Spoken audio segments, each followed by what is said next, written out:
Let's do this. The Cult of Hockey podcast by the faithful and for the faithful. I'm David Staples of the Edmonton Journal, and I'm here today with Bruce McCurdy. Welcome, Bruce. Good day, David. Yeah, it is a good day. I'm working on a little bit of a cold here, so if you hear me coughing away, that's why. Alrighty, Bruce, this is a podcast on the early days of Dave Tippett and Ken Holland, the new leadership of the Edmonton Oilers. Let's start it off with Holland, kind of some of the early moves that he's made. So we'll talk about the Joakim Nygaard and Gambardella contracts, releasing Paul Coffey, and he made a comment about Andre Sekera that I found to be interesting. You just wrote about Gambardella, Bruce. What do you think of that contract? Oh, I like it. I like the player. I think he's one of those guys that was a good bet at the time that Peter Chiarelli and company signed him out of college. I've always had a bit of a soft spot for the college free agents as players that generally don't cost draft choices. Often were undrafted, period. And you're getting them a little bit more mature, their game a little bit more developed. They tend to be late bloomers, and Joe Gambardella is a classic example of a late bloomer, the guy that improves every year at each level of hockey that he played, dramatically improves. Like he was way better in his second year at USHL than his first year, and then he was better each and every year that he was at playing college hockey in UMass Lowell. And then in the AHL, he went from 19 points in 50 games to 48 points in 50 games, just from his first year to his second. Led the team with 29 goals, led the team with 6 playoff goals, got his cup of coffee in the NHL and showed pretty well. And I mean, he showed, again, one of those guys that shows the difference between the quality of the leagues. Like we earlier talked about Brad Malone, I think. At the AHL, he's a stud. At the NHL, he's just barely hanging on for all he's worth. But his game it's kind of translatable because he is a bulldog, and Yeah, he really loves the forecheck and causing the grief and winning the battles along the wall, and then sort of taking advantage of the chaos off the turnover. Yeah, he was the engine of that team. He was the heart, the leader of that team, on ice leader. He just he was a very kind of charismatic player in a weird kind of way for someone who wasn't very fast or very big, but he was just always mucking it up, always getting it in there, always making plays and making good plays with a little bit of skill at the AHL level, and just a really excellent AHL player. And, we'll see, like you say, that there's obviously a difference between the AHL and the NHL. And it took him a while to get used to the AHL, but I think he's going to be a valuable NHL player for 2 or 3 years in a bottom line capacity. And I wouldn't count him out as a third liner even at this point, because he does seem to have he's got high heart, high intensity. He's got to figure out a way to be a really useful penalty killer, really useful checker, and a gritty guy at the NHL level. And I think he's going to do all those things. And I think if they played him, he would be a better player than Milan Lucic was last year for the Oilers. Like, they would get more out of Gambardella for sure than they got out of Lucic last year. Now, that's not saying a whole lot, but Lucic was a kind of a replacement level fourth line player last year. Like, he was an okay fourth line player. Certainly had a lot of hits. Yeah. And, that's something. And, but I think Joe Gambardella would do more to help the team win if he was on the roster than Milan Lucic was. So that's what I'm hoping to see this year, is that he is and Lucic isn't. So I like the player a lot. He, in terms of scoring chances plus minus, that whole line of Malone, Patrick Russell, and Gambardella was really strong. And I'm not sure that Russell's back. I'm not sure that Evan Polai's back either, Bruce, actually. Like, Stauffer did it. Who knows? Like, he's the insider, right? He worked for the team, and he put out a list of the Bakersfield team, and Polai and Russell were not on that team. Although I think he's talked about Russell maybe making the Oilers in other contexts. So we'll see what happens with Patrick Russell. But Patrick Russell wasn't as good as Joe Gambardella in the playoffs. So yeah, I like that signing. Well, it's a low risk signing. I mean, he was RFA, so they had rights to the guy, and they used him. They signed him basically NHL minimum. 2 years of 700 was the first report I heard. The second report was that the second year is 725. Either way, You're talking about, the minimum now is 700. So, and a two-way contract, so they can send him down and save money. But I mean, even from a salary cap perspective, it could be a one-way deal. At that figure, you could bury all of it in the AHL. So he's just sort of your classic tweener, and signing him. Somebody was asking on Twitter, I don't get why they sign him for the second year. Well, to me, the second year is a bonus. Yeah. Because he's on your 50-man list. He's going to help. At minimum, he's going to really help your AHL team. At maximum, he's going to help your NHL team in a smaller capacity. And in between the two is probably what he's going to be, is a tweener where he does some of each, like he did in this past season. Well, what if he came up and made the fourth line and killed penalties and scored 10 goals or 11 goals? I mean, yeah, $700K, that's a steal. Yeah, and then you're glad you have that second year because you're going to be paying $1 million or $1.2 million or something like that otherwise. So that was, you want to get that second year. It's like Kara's contract from, if he had just signed the 1-year deal 2 years ago, after that 11-goal season, he would have got a lot more money away. That's right. Now he's not. Well, maybe we'll see what he gets. Jujar Kara. All right. They signed. There was apparently 20 teams who are interested in Joakim Nygaard from Sweden. There's about 6 teams, according to Nygaard, on Oilers now that were really interested in him, including the Calgary Flames. So this was a really boost to Edmonton Oilers fans. We lost the Spencer Fu challenge. But anytime a coveted, and it doesn't mean this player is going to be an NHL player, but anytime a really coveted free agent signs with the Oilers, that's the Oilers fans are always happy. I was happy. And so Nygaard is 26, 27. He was the second leading scorer in the top Swedish league. And he's a smaller player, but really, really, really, really fast. And that's the thing I think that made Oilers fans happier than anything was the notion that this guy is really, really, really fast. He also kills penalties. So he's going to get, I think, the assignment that Tobias Reeder had, the same opportunity that Kajula, Reeder, Tyrati, Puljujärvi had last year. That's going to go to Joakim Nygaard this year, and hopefully he'll do more with it than they did. Yeah, he's an interesting player. Say he's 26. He's played 7 years in the Swedish Hockey League, and he has the oddest thing. He's improved in his goals total each and every year that he's been in the league. And he's also improved his goals per game and his points per game each and every year that he's been in the league, like just steadily improving. And that's, again, when you talk about late bloomers, it's guys that don't stop improving as they get into their mid-20s. And both Gambardella and Nygaard, you could draw that conclusion. I haven't seen the guy play, but from his stats, you can say, well, he sure hasn't stopped growing, because now he's up to 21 goals, second in the league. He led the league in even strength goals. He was 5th in the league in shots. I mean, he's a sort of a legit offensive player, and yet they're talking about his speed, his penalty killing, his ability possibly to fill in a bottom 6 role in the NHL. So it's not like they're setting a super high bar where they expect the guy to come in and play with McDavid. They're just getting a quality pro in the middle of his career and going to give him a look. It's really fairly low risk. Yeah, 1-year deal. He had to sign an entry-level contract because he's 26. Right. So just there's no downside at all for the Oilers. And, he was a lot of teams wanted to give this player a chance, and the Oilers got him. So good work by Ken Holland and the Oilers. Well, good work by Gretzky. Gretzky. Gretzky, like the Oilers were in on this guy. They've been working with him for a couple months now.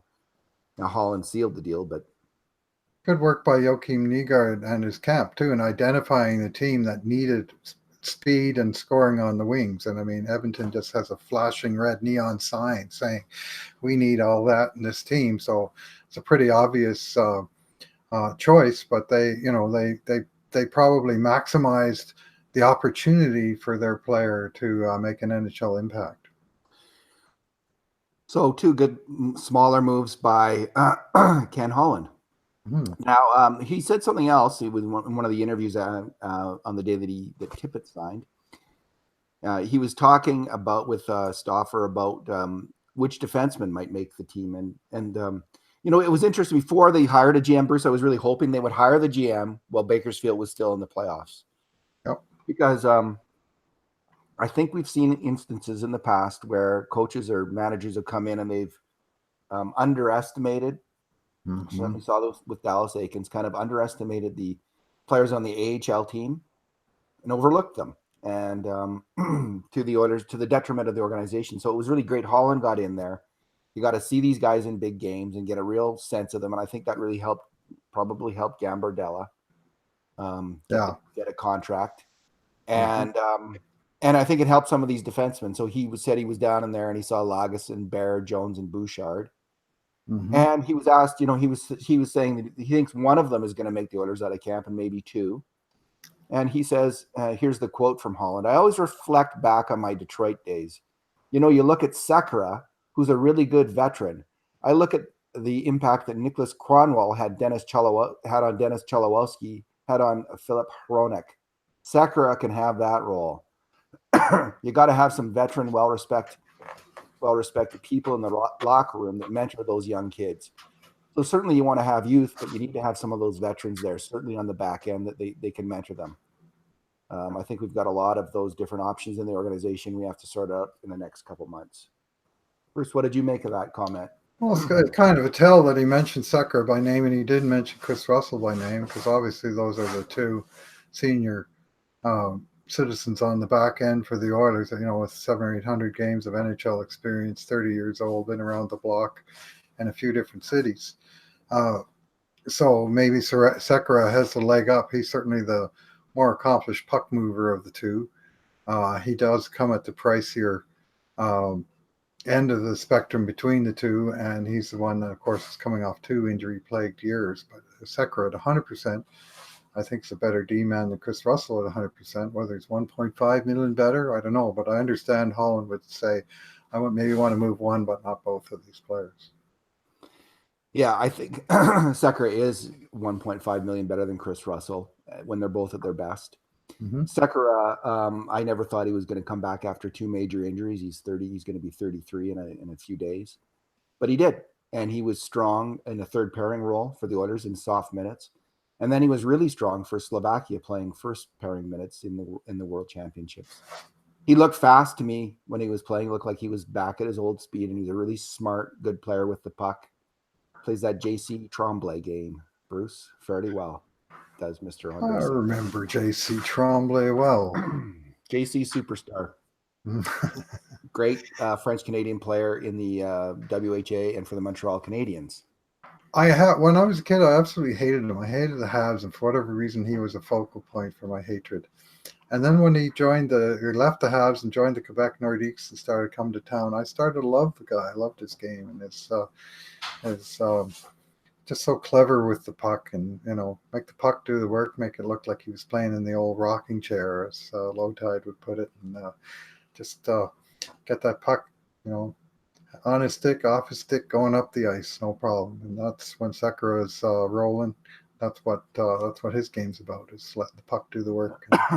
Yeah, goodness knows Edmonton has missed that the last 2 years, that the player has been either out or coming back from. Yeah, they really miss Andre Sekera, and it's exciting to me that he might be back and ready to go in a top 4 role. And I don't see buying him out. Like you get some cap relief, but I don't think you're going you'd have about $3 million to sign up there. I don't think you're going to get a better defenseman for $3 million than you have right now in Andre Sekera. They need puck moving. He's a really strong puck mover. And, there's a real chance, Bruce, the Oilers won't do a lot, at least initially, on defense. They could just not do anything, essentially. And they still have one spot open. So Caleb Jones, who's ready to make the NHL and should make the NHL next year, could make the team. And it might force Benning or Russell to be the 7th defenseman. And that's a lot of money tied up in your 7th defenseman. Yep. That's also really great depth to have on your defense, because someone's going to get hurt. And you've already written off Brandon Manning as being one of the 7, even though he has a one-way contract for $2.25 million. Yeah, he's not. Yeah. Sorry. Man, what a disaster that trade was. I was on a roll. I was actually feeling good about the Oilers. Anyway. So they could just do nothing. But clearly it's preferable to move Russell if you can. Now he has 10 teams he can pick that he can be traded to. Yep. He can pick 10 teams that are capped out, and suddenly it gets very hard to move them. Why would he do that? Because he doesn't want to move. Mm-hmm. Is why. Yeah. Well. So he can make it so it's very. If he doesn't want to move, Bruce, Mm-hmm. he's not open to it, but he might be, right? Like if they're saying, hey, Chris, we actually have Yeah. you as the 7th D man this year. You're going to be in the press box. Mm-hmm. You might think, no, I'd rather play. So then, okay, I will go after all to, Florida or wherever, Toronto or, whatever team. Yeah. And I'm just throwing those names out there Mm-hmm. randomly. Right. So he'd be the obvious guy to move, although I like Chris Russell. I think he's a good defense. He's in terms of performance, all of those defensemen were in the same group last year: Klefbom, Larson, Nurse, Russell at even strength. None of them were real good, and they were all not very good. But Russell was right in there, and he had his strengths and he had his weaknesses. His weakness is the weakness of the team, though, moving the puck. And they've got he's not going to get better at it. I still had some hopes. Probably not. And I think it's time to move him. I would rather keep Benning than him because Benning's younger and he's a right shot D. So now they might have to move Benning. They might decide to move Benning though as well, and then they'll have 2 spots for young guys. But I was just glad to hear that Ken Holland recognized Andrei Sekera's quality, and it looks like Sekera is in the mix for next year. First, let's go to Dave Tippett. Sure. What did he say that got your attention? He said, well, one thing he said is, I've been out for a couple of years. It's time to get going. He's well rested.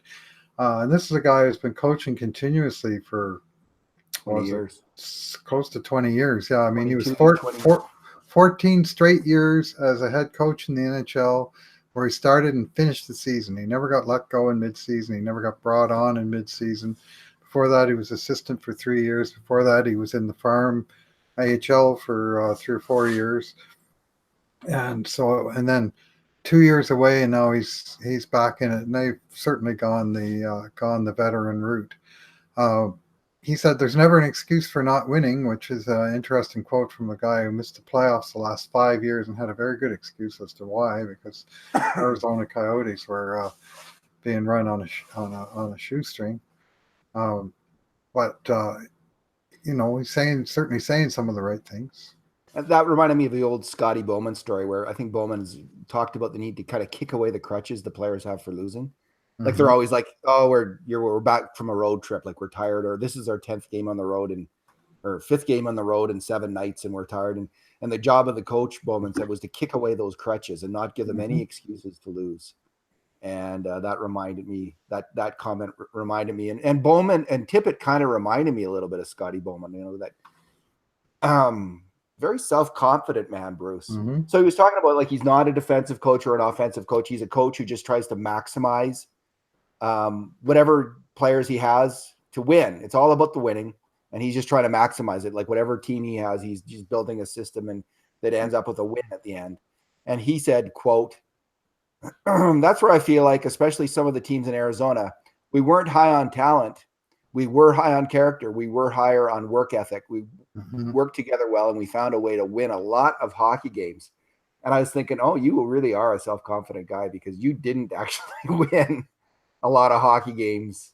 You did for a couple of years in Phoenix. Well, to give him credit, they his first 3 years in Phoenix, they made the playoffs. Each year, they went from 50 wins to 43 to 42 wins, Bruce. And then in the next year, they were 21 wins in a 48 game schedule.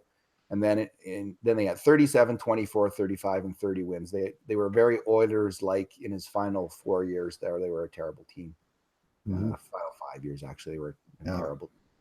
So, but he made it sound like they had done a lot of winning, and not so much. But I did admire his confidence, and he's certainly a commanding kind of individual.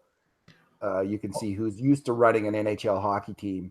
And as Ken Holland repeatedly said, there's going to be lots of, the choppy water, rough waves, and you got to have a guy with a firm hand on the rudder.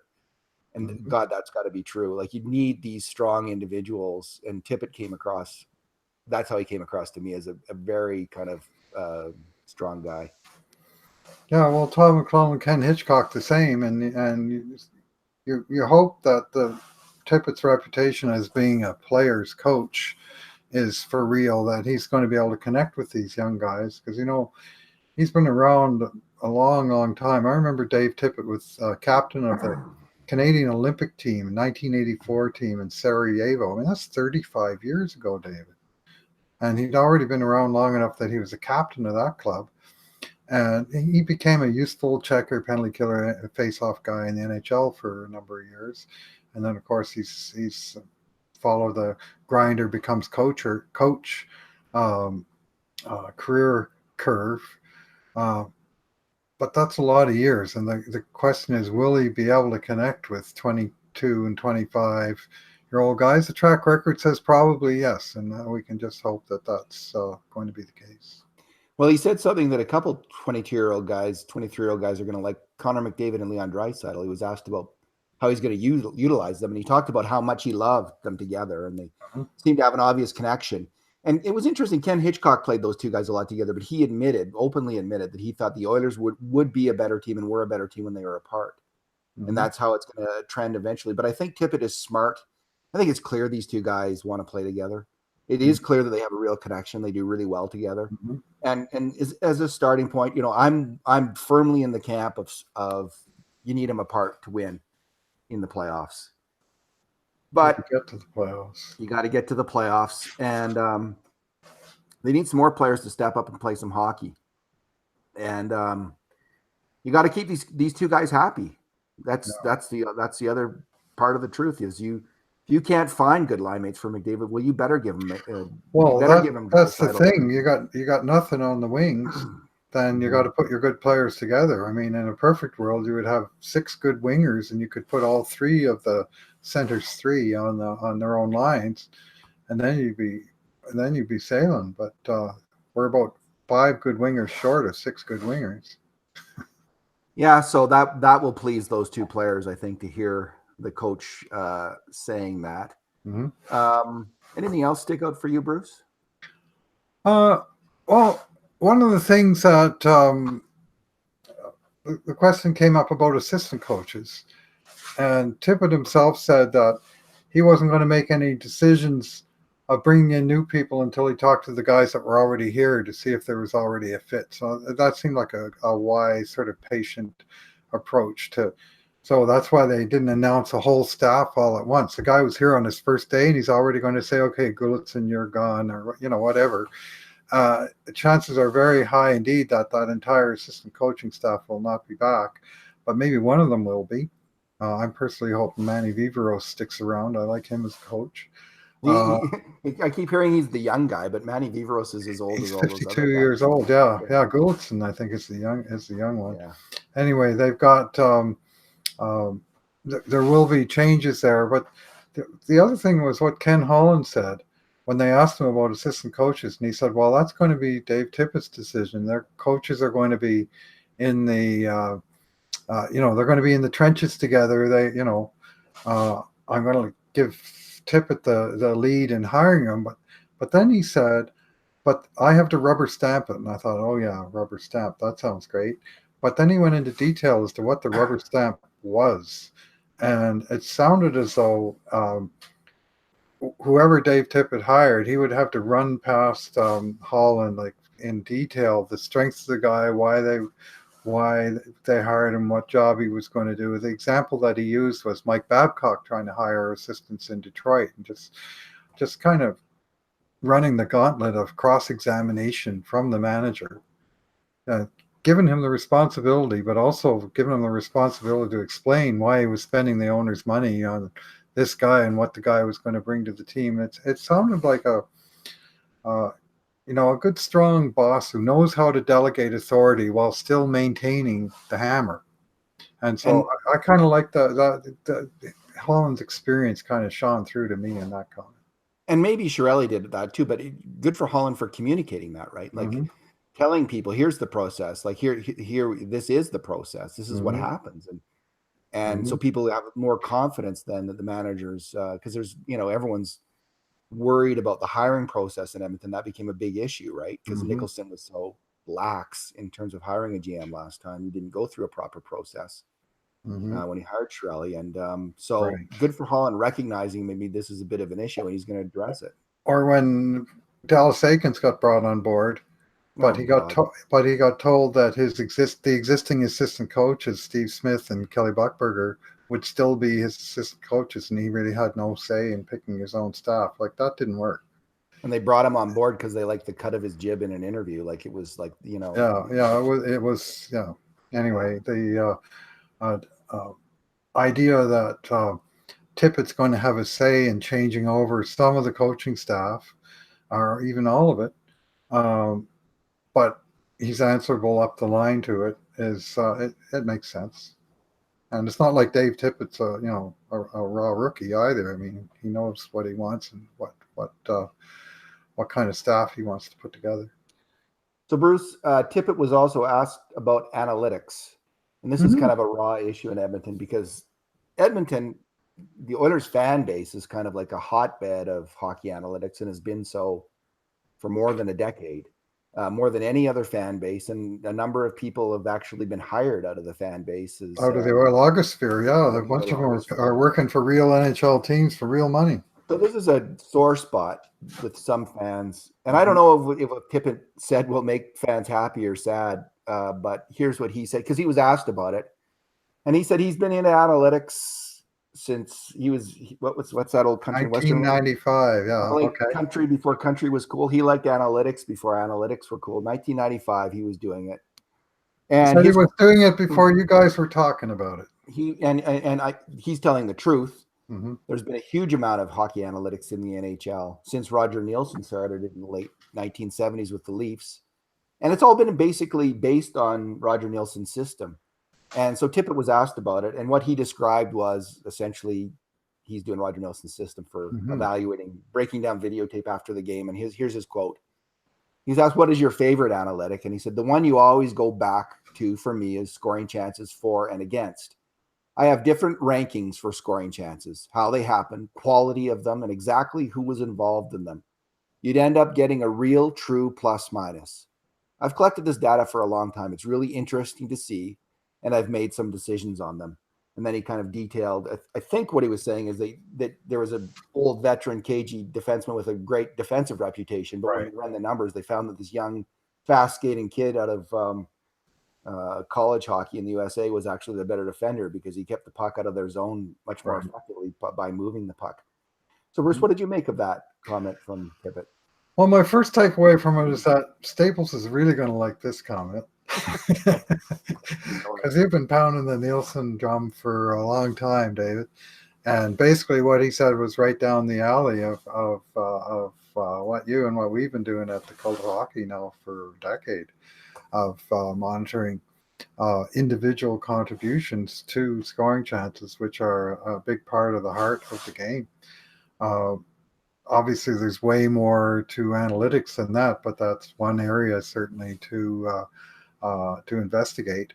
I think as the science evolves, you need someone who's evolving with it. I mean, I hope that he's not stuck in 1995, but nothing that he said really gave me that impression. What I liked about it, Bruce, is I think what Nielsen's great insight was twofold. That it's really important not just to study goals, but also to study scoring chances. Because there's not a heck of a lot of difference between a lot of scoring chances and a lot of goals. It comes down to puck luck. And the other big insight from Nielsen is you just, in terms of rating the players, you just can't give everyone on the ice a plus if they're on for a goal or a scoring chance. You actually have to dig in deep and find out who made those contributions. So I think that conceptually Nielsen nailed it in terms of what really is important in hockey. And or one of the things that's really important in hockey, and I personally think the most important thing to study when you're rating hockey players. So Tippett's right on board with that. He's got and listen, all kinds of NHL coaches have been doing this work for decades. Dave King, I bet you Tippett learned this from Dave King. Claire Drake, Billy Moores of the Oilers. Like, people have been doing this for a long time, breaking down the videotape and doing the Nielsen method on it. And like you say, we kind of I've been doing it since 2010-11 with the Oilers, and you and Jonathan came on a year ago, and now it's me and you who are doing the work. So we see some value in it, obviously. But I agree, Bruce. Like, so this shows that Tippett knows what to study in terms of hockey. He knows something that's really important. But they're going to be putting these chips in players' uniforms, and I think in the puck. Right. And they're going to need someone who's an expert in artificial intelligence. They're going to need, and they're going to need someone who's, and in terms of like getting video, using video, having a computer look at video and breaking out analytics from, like, because you can't watch all the games, probably. That's not going to happen. Although some people like Jonathan Chayka in Arizona created a company that does watch all the games, and breaks down everything that happens in all these games. But I think AI and I'm not sure what the right word is for video recognition of pattern recognition of plays. Right.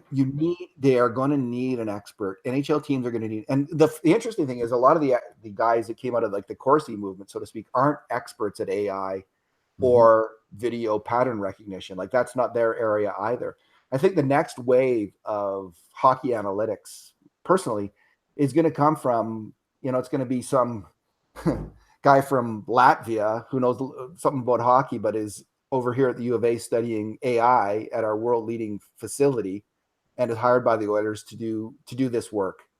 And that's what I think they need to get into, and in order to, because Tippett's work is good for analyzing your own team, right? But you need to analyze every game in every league.